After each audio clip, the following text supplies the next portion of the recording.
Di sebuah perusahaan ada seorang CEO yang sedang mondar-mandir karena perusahaannya sedang mengalami penurunan omset.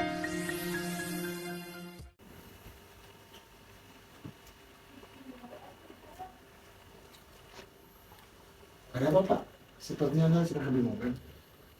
Sepertinya kita harus memulai rapat besok tentang penurunan omset perusahaan ini yang akhir-akhirnya menurun. Baik Pak, saya akan mencari kelemahan-kelemahan itu bahan data rapat besok. Baik, terima kasih. Sampai berjumpa besok. Baik, sama-sama Pak. Keesokan harinya di PT ini Abadi Tbk, CEO akan melaksanakan rapat perusahaan bersama manajer. Oke, selamat pagi. Terima kasih sudah hadir. Saya ingin membahas kondisi perusahaan yang akhir-akhir ini omsetnya yang sedang menurun. Selamat pagi Pak. Emang betul.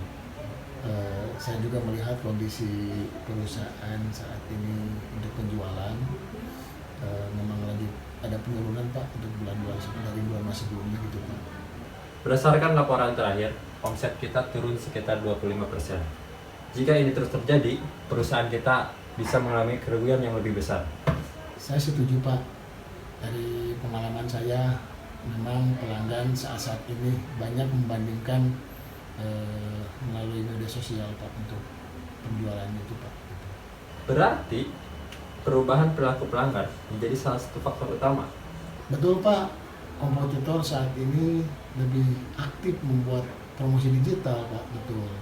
Dan untuk respon ke pelanggan juga mereka lebih cepat Pak, gitu Pak. Baik, sebagai organisasi pengetahuan, kita harus menggunakan pengalaman dan pengetahuan yang dimiliki seluruh pegawai untuk mencari solusi.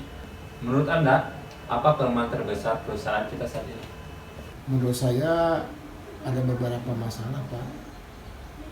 Yang pertama, promosi kurang menarik Pak. Yang kedua, itu media sosial jarang aktif. Terus yang ketiganya Pak, pelayanan pelanggan masih lambat juga Pak.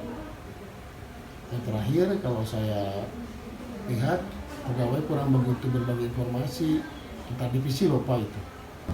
Menarik.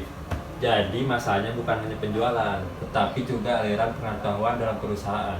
Benar Pak, misalnya bagian pelayanan pelanggan itu sudah mendapat keluhan, tapi informasi itu tidak selalu sampai Pak ke bagian pemasaran.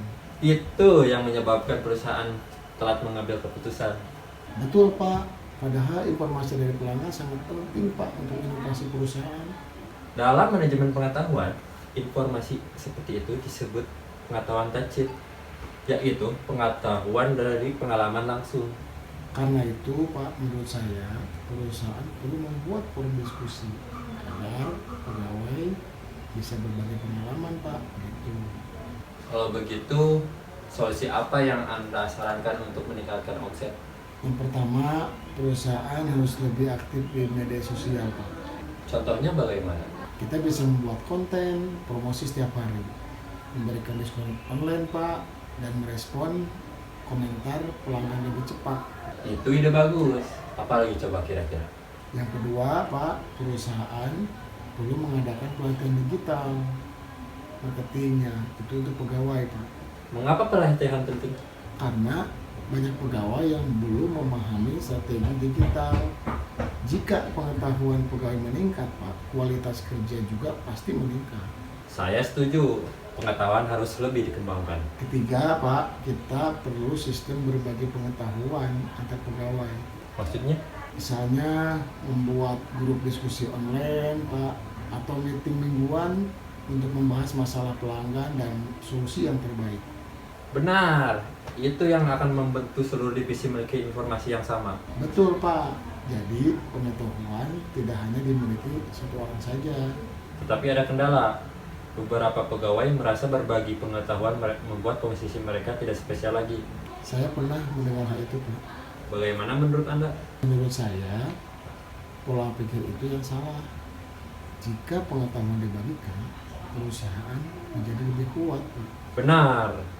Dalam organisasi pengetahuan, keberhasilan perusahaan lebih penting daripada kepentingan individu. Selain itu, jika semua pegawai berkembang Pak, pekerjaan juga bisa menjadi lebih efektif. Setuju. budaya berbagi pengetahuan harus dibangun secara perlahan. Baik, saya sudah mempertimbangkan semua masukan Anda. Pak, apakah perusahaan akan segera membuat perubahan? Baik, mulai minggu depan, tolong pahami 4 poin penting ini ya. Yang pertama, membentuk tim media sosial. Yang kedua, mengadakan pelatihan digital marketing. Yang ketiga, membuat forum berbagai pengetahuan mingguan. Dan yang terakhir, kita harus cepat respon pelayanan pelanggan. Saya tidak mau tahu. Itu keputusan yang bagus, Pak. Saya juga ingin setiap pegawai memberikan ide inovasi minimal 1 kali setiap bulan. Dengan begitu, pegawai menjadi lebih aktif, Pak, dan lebih kreatif. Itu benar. Pekerja pengetahuan harus mampu menciptakan dan membagikan ide. Saya senang, Pak. Mulai saat ini, perusahaan mulai terbuka terhadap ide pegawai. Ya, karena pengetahuan adalah aset penting untuk perusahaan. Saya yakin, Pak, jika semua karyawan bisa berbagi pengetahuan, maka omset perusahaan akan berkembang. Saya juga yakin. Terima kasih atas kontribusi dan ide yang Anda berikan hari ini. Sama-sama, Pak. Saya siap membantu perusahaan untuk berkembang. Baik, rapat hari ini kita selesai. Selamat bekerja. Terima kasih, Pak.